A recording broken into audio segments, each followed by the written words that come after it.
ఏదో ఒక సమయం ఒకరి తర్వాత ఒకరు వెళ్ళాలి. కానీ వెళ్ళక మునుపు మనము మరి ఎక్కడికి వెళ్తున్నాం? మానవుని జీవితము పుట్టుక నుంచి మరణం వరకే కాదు, అసలైన మరణించిన తర్వాత అసలైంది మనం గుర్తెరగాలి. ఎక్కడికి పోతున్నాం? నేను చనిపోయినాక ఎక్కడికి పోతా? ఇక్కడ మంచి చేస్తే మనం పరలోక రాజ్యానికి వెళ్తాం, ఇక్కడ పాపం చేస్తే నరకానికి వెళ్తాం. కాబట్టి మనము ఎక్కడికి వెళ్ళాలో మనం నిర్ణయించుకోవాలి. సరే, పరిశుద్ధ గ్రంథముల నుంచి సామెతల గ్రంథం 10వ అధ్యాయము 7వ వచనాన్ని జ్ఞాపకం చేసుకుందాము. సామెతల గ్రంథము 10వ అధ్యాయము 7వ వచనం చదువుకుందాం. భక్తుడైన మరి సొలొమోను రాస్తున్నాడు, నీతిమంతుని జ్ఞాపకము చేసుకునుట ఆశీర్వాదము, నీతిమంతుని జ్ఞాపకము చేసుకునుట ఆశీర్వాదకరమగును. చాలండి. నీతిమంతులు, ఈరోజు మనము జ్ఞాపకార్థ కూడికను జరుపుకుంటున్నాం. ఎవరిని జ్ఞాపకం చేసుకుంటున్నాం? సుందరయ్య గారిని జ్ఞాపకం చేసుకుంటున్నాం. గనుక జ్ఞాపకము చేసుకోవడానికి ఇదొక దినం అన్నమాట. ఎందుకంటే ఆయన మనల్ని వదిలిపెట్టి వెళ్ళిపోయాడు. కుటుంబమే కాకుండా బంధువులు, స్నేహితులు, మిత్రులు, ఇంకా రక్త సంబంధికులు, ఆయనను మనము జ్ఞాపకం చేసుకుంటున్నాం. ఒక వస్తువును మనము దగ్గర ఉన్నప్పుడు మనకంత విలువ ఉండదు, కానీ దాన్ని పోగొట్టుకున్నాకనే ఎక్కువగా దాని విలువ తెలుస్తుంది. ఉన్నప్పుడు మనకు అర్థం కాదు, లేనప్పుడు దాని గురించి మనకు ఎక్కువగా ఆలోచనలు వస్తాయి. కాబట్టి మరి నీతిమంతుని జ్ఞాపకం చేసుకోవటం ఆశీర్వాదం అంట. మనం జ్ఞాపకం చేసుకోవాలి. మనం ఎన్నెన్నో జ్ఞాపకం చేసుకుంటాం. ఒక 1000 రూపాయలు ఎక్కడో పెట్టాం అనుకోండి, అది మర్చిపోయింటే ఎంతగా వెతుకుతామో ఇండ్లు. ఏదైనా ఒక డబ్బు పోగొట్టుకున్నా, ఏదైనా వస్తువు పోగొట్టుకున్నా దాన్ని మనం ఎక్కువ జ్ఞాపకం చేసుకొని అది దొరికేంత వరకు ఏం చేస్తాము? దాన్ని వెతుకుతాం. జ్ఞాపక శక్తి మనకు లేకున్నది అనుకోండి, అసలు మనకు చాలా ఇబ్బంది అనిపిస్తుంది. గనుక బైబిల్ సెలవిస్తూ ఉంది, నీతిమంతులను జ్ఞాపకం చేసుకొనటం ఆశీర్వాదం. ఈరోజు అయ్యగారిని, ఇంటి యజమాని జ్ఞాపకం చేసుకోవడము వాళ్ళ కుటుంబమే కాదు, ఇక్కడున్న మనమందరం కూడా జ్ఞాపకం చేసుకుంటున్నాం. నాకు కూడా చాలా సంవత్సరాల నుంచి పరిచయం. నన్ను చూస్తే చాలా సంతోషపడతాడు, చక్కగా మాట్లాడాలని ఇష్టం, ప్రార్థన చేయమ్మా అని అడిగేవారు అయ్యగారు. మరి అలాంటి వ్యక్తి మనల్ని వదిలిపెట్టి వెళ్ళిపోయారు. బైబిల్ సెలవిస్తూ ఉంది, ఒకసారి దావీదు కుమారుడు చనిపోయే అనారోగ్యంతో మంచంలో ఉన్నప్పుడు దావీదు ఉపవాసం ఉండి ప్రార్థన చేస్తాడంట.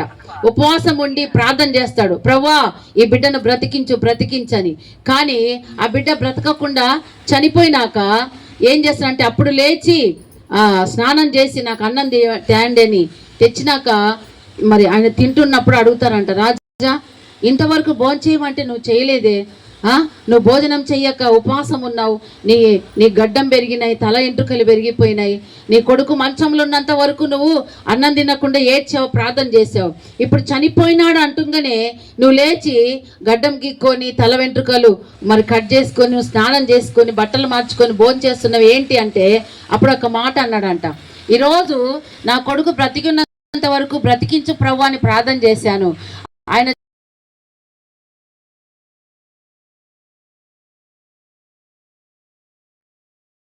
మనం ఏంటంటే ముందుకు రండి, మనము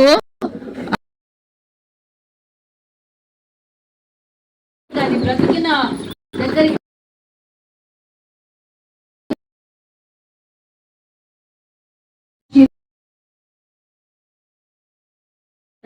మనము ఏమేమి జ్ఞాపకం చేసుకో. యెషయా గ్రంథము 57వ అధ్యాయం, యెషయా గ్రంథము 50. నీతిమంతులు వారు తీసుకొని పోబడుదురు, నశించిపోవడం చూచి ఎవరు మనసున పెట్టుకోరు. ఒకసారి ఒక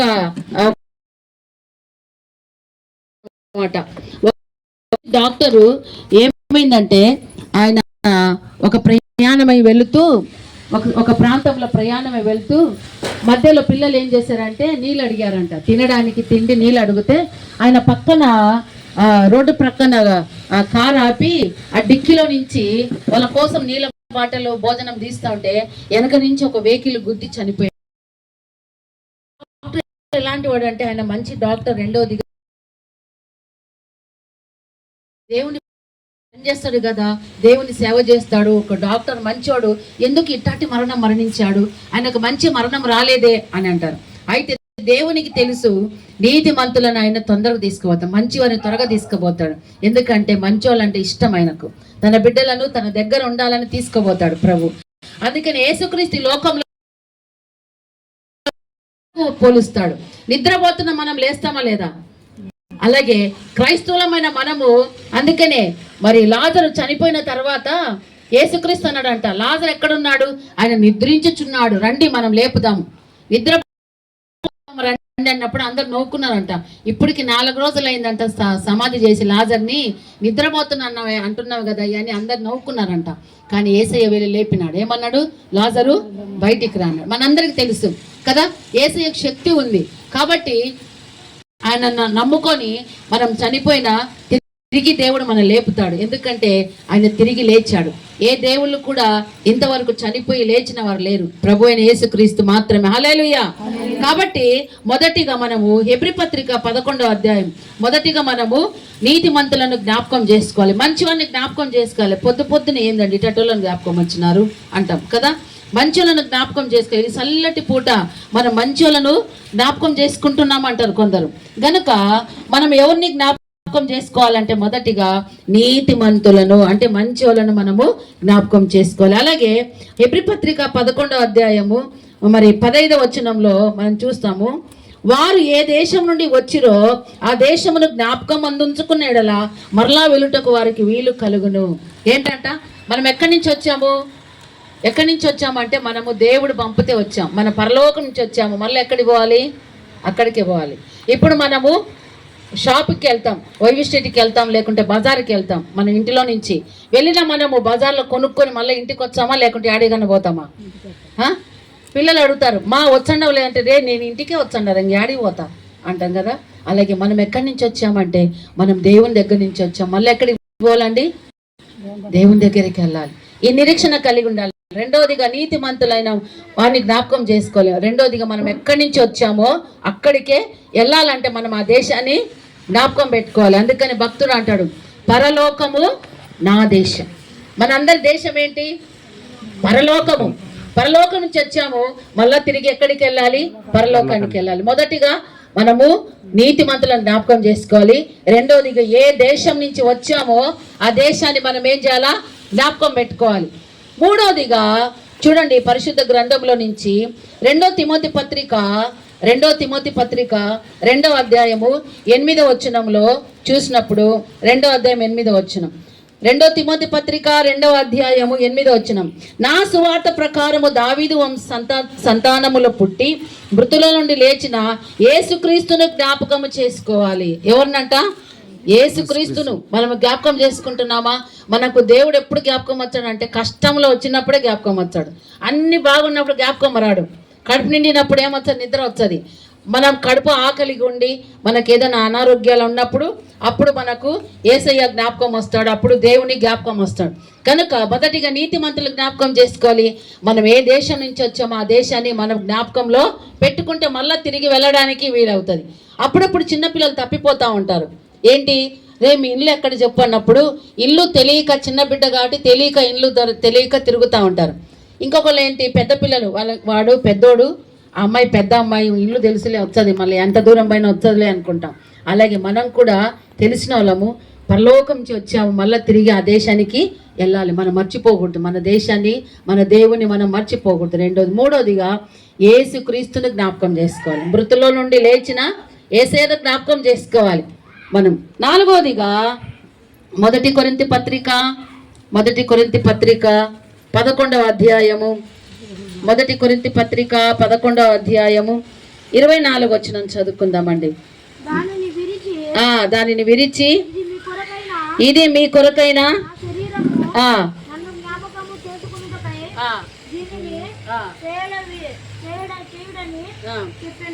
చాలండి, జాగ్రత్తగా వినండి.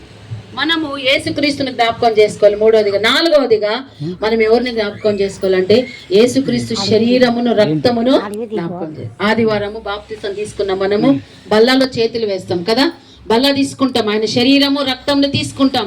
అంటే అర్థం ఏంటి? మనం యేసయ్యను మనము జ్ఞాపకం చేసుకుంటున్నాం. ఆయన శరీరం అని, ఆయన శరీరం అని, ఆయన రక్తం అని మనం ఏం చేయాలా? మనము జ్ఞాపకం చేసుకోవాలి. గనుక ఇప్పటికి మీరందరూ కూడా టెన్షన్ పడవాకండి, మీరు తొందరగా వదిలితే ఎవరు జ్ఞాపకం చేసుకోవాలి? మొదటిగా నీతిమంతులను జ్ఞాపకం చేసుకోవాలి. రెండవదిగా ఏ దేశం నుంచి వచ్చామో ఆ దేశంలో మనము జ్ఞాపకం చేసుకోవాలి. మూడవదిగా ఆ యేసుక్రీస్తు మృతుల నుండి అంటే చనిపోయి తిరిగి లేచిన యేసయ్యను జ్ఞాపకం చేసుకోవాలి. నాలుగవదిగా ఆయన శరీరమును ఆయన రక్తమును మనము జ్ఞాపకం చేసుకోవాలి కదా, జ్ఞాపకం చేసుకోవాలి. తర్వాత ఐదవదిగా హెబ్రీ పత్రిక 13వ అధ్యాయము 7వ వచనం చదువుకుందాం. హెబ్రీ పత్రిక 13వ అధ్యాయం 7వ వచనం. మీకు దేవుని వాక్యమును బోధించి మీ పైన నాయకులుగా ఉన్నవారిని జ్ఞాపకము చేసుకోండి. ఏంటంట? మీకు దేవుని వాక్యంను బోధించి మీ పైన నాయకులుగా ఉన్నవారిని, అంటే అర్థం మనకు బోధించే వాళ్ళు ఎవరండి? మనకు వాక్యం చెప్పేది ఎవరు? సేవకులు. అంటే మనం సేవకులను జ్ఞాపకం చేసుకోవాలి. ఎందుకంటే ఈరోజు ఎంతో మంది సేవకులు చంపబడతా ఉన్నారు, కష్టాల పాలవుతున్నారు. దేవుని సువార్తను ప్రకటించడానికి పోతే రాళ్లతో కొడుతున్నారు, వాళ్ళని చంపేస్తున్నారు. అందుకనే మీరేం చేయాలా? దేవుని సేవకులను, మీ పైన మీకు వాక్యాన్ని బోధించే బోధకులు, పెద్దవారిని, దేవుని సేవకులు, అమ్మ నీడలో కూర్చోండి, దేవుని సేవకులను మీరేం చేయాలా? జ్ఞాపకం చేసుకొని వారి కోసం మీరు ప్రార్థన చెయ్యాలని బైబిల్ సెలవిస్తా ఉంది. ఆరవదిగా అలాగే చూడండి 13వ అధ్యాయం హెబ్రీ పత్రిక 13వ అధ్యాయము 3వ వచనం జ్ఞాపకం చేసుకున్నాం. మీరు వారితో కూడా బంధింపబడినట్లు బంధకములో ఉన్న వారిని జ్ఞాపకము చేసుకొనుడి. ఏం చేయాలంట? బంధకములో ఉన్న, బంధకాలు అంటే అర్థం ఏంటి? జైల్లో ఉండరు చూడండి, జైల్లో ఉన్న ఆ ఖైదీలను అంటే అర్థం ఏంటి? పాపమనే సంఖ్యలతో బంధించబడిన వారిని, పాపమనే సంఖ్యలతో, పాపమనే చెరసాలలో ఉండి బంధించబడి ఉంటారు చూడండి. చెరసాల పాపమనే బంధకములో ఉన్న వారి కొరకు మీరు ఏం చేయాలి? వాళ్ళని జ్ఞాపకం చేసుకొని వారి కొరకు మీరు ప్రార్థన చేయాలి కదా. ఎన్ని జ్ఞాపకాలండి? ఎన్ని విషయాలు చెప్పినా? 6 చెప్పినా. చెప్పండి ఇప్పుడు ఏమేం చెప్పాలా? మీరు చెప్తే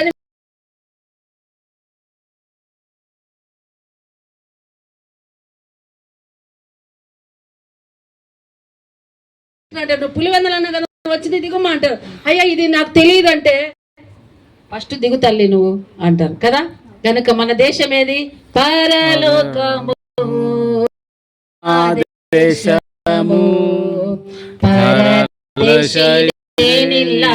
మాయాలోకమేగా నేను యాత్రికుడను. మన దేశం ఏంటంట? పరలోకం. ఆ దేశాన్ని జ్ఞాపకం పెట్టుకోవాలి. తర్వాత మృతుల నుండి లేచిన యేసుక్రీస్తును. నాలుగవదిగా ఆయన శరీరాన్ని, ఆయన రక్తాన్ని మనము జ్ఞాపకం చేసుకోవాలి. తర్వాత మన పైన వాక్యము మన పైన నాయకులుగా ఉండి మనకు వాక్యము చెప్పే దైవ సేవకులను జ్ఞాపకం చేసుకోవాలి.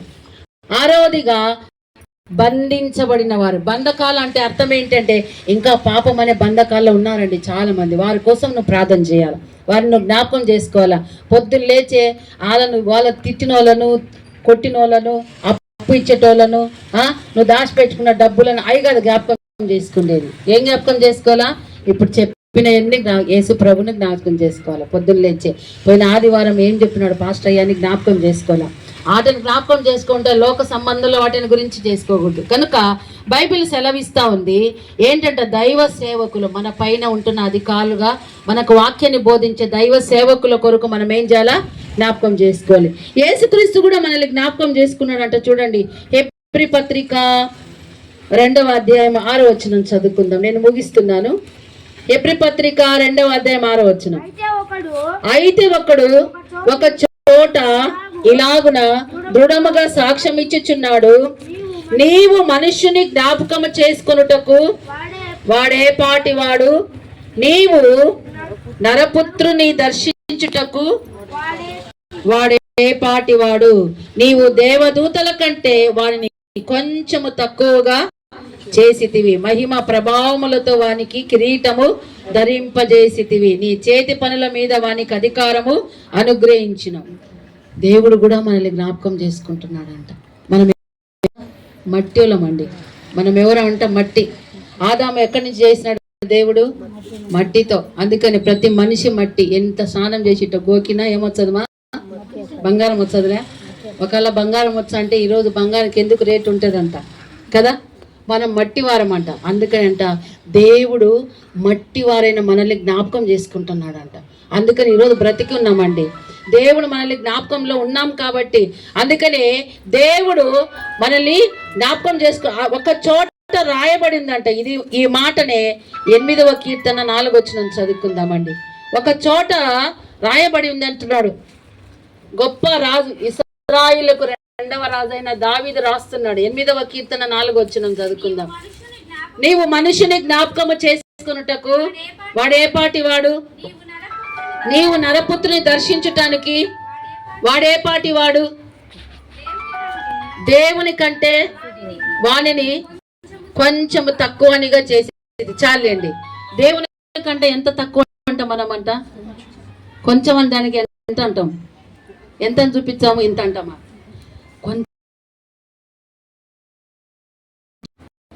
కొంచెమే. దేవదూతల కన్నా కొంచెమే తక్కువ చేశాడు. నువ్వు అనుకుంటావు నేను పనికిరాని దాన్ని, ఉపయోగం లేని అనుకుంటావు. కానీ దేవుడు నిన్ను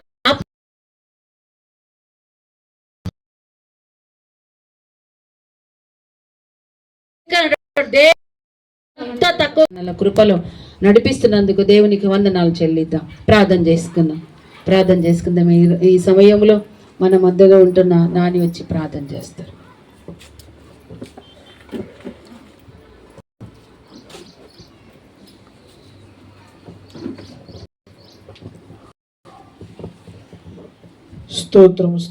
స్తోత్రము తండ్రి. పరిశుద్ధుడా, ప్రేమ కలిగిన దేవా, నిత్యుడా నీకు వందనాలు, స్తోత్రములయ్యా.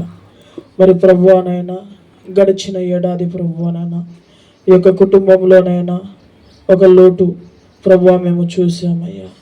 మరి మా పెదనాన్న ప్రభువా మమ్మల్ని అందరినీ విడిచిపెట్టి ప్రభువా వెళ్ళిపోయాడు. నా తండ్రినైనా మరి ఆయన జ్ఞాపకార్థ కూడికను నైనా మేమందరం ఈరోజు జరుపుకుంటున్నాము. తండ్రి నైనా నీకు వందనాలు, స్తోత్రములయ్యా. కుటుంబాన్ని నైనా నువ్వు బలపరిచిన విధానమును బట్టి నీకు వందనాలు. కుటుంబానికి ఇవ్వాల్సిన ఆదరణను నువ్వు ఇచ్చినందుకు నీకు వందనాలు, స్తోత్రములయ్యా. ఇంకా నువ్వు ప్రభువనైనా ఆయనను జ్ఞాపకం చేసుకుంటూ తండ్రి నైనా మీ ఎందునైనా మేము కూడా నైనా నమ్మకముగా జీవించే కృపను మా అందరికీ దయచేయండి అయ్యా. ఆయన అయితే కాలం బ్రతికి ఉన్న మేము తండ్రి నీ దగ్గరికి చేరాలి. నిజంగా ప్రభా వాక్యములో మేము నీతిమంతుల బందీ గృహంలో ఉన్న వారిని మేము జ్ఞాపకం చేసుకోవాలయ్యా. నిజంగా ప్రభువా నాయన మేము బందీ గృహంలో ఉన్నామేమో, తెలిసి తెలియక ఏదైనా పొరపాట్లు చేస్తూ ఉన్నామేమో, ఇంకా నీకు ఆయాసకరమైనటువంటి జీవితాన్ని మేము ఇంకా ప్రభువా ఒకసారి మాతో మాట్లాడండి అయ్యా. ఒకసారి మా హృదయాలను తెరవండి అయ్యా. మా యొక్క మనోనేత్రం తెరవండి ప్రభువా. తండ్రి నీ వైపునైనా మా యొక్క కనుదృష్టి ఉంచుటకు సహాయం చేయండి ప్రభువా. మేమందరము ప్రభువా అందించే కృపణనైనా మాకు దయచేయండి అయ్యా. నీ సన్నిధిలోనైనా మేము ఉండుటకు సహాయమును దయచేయండి ప్రభువా. ఏ ఒక్కరము విడవబడే వారిగా మేము ఉండకూడదయ్యా. మేమందరం ప్రభువా నీ రాజ్యములో ఉండుటకునైనా మేలైన మారు మనసునైనా మా అందరికీ దయచేయమని యేసయ్య పరిశుద్ధమైన నామమున ప్రార్థన చేసి అడిగి వేడుకొనుచున్నాము తండ్రి, ఆమేన్. యేసు రక్తమే జయం. ప్రభు యేసు రక్తమే జయం. ప్రభు యేసు నామముకే సంపూర్ణ మహిమ కలుగును గాక. ఆమేన్. అందరికి ప్రభు పెట్టండి. ఇంకా ఎవరైనా భోంచేయలేని వాళ్ళు భోంచేసుకొని మరి మీ గృహాలకు మీరు వెళ్ళాల్సిందిగా కోరుతున్నాను.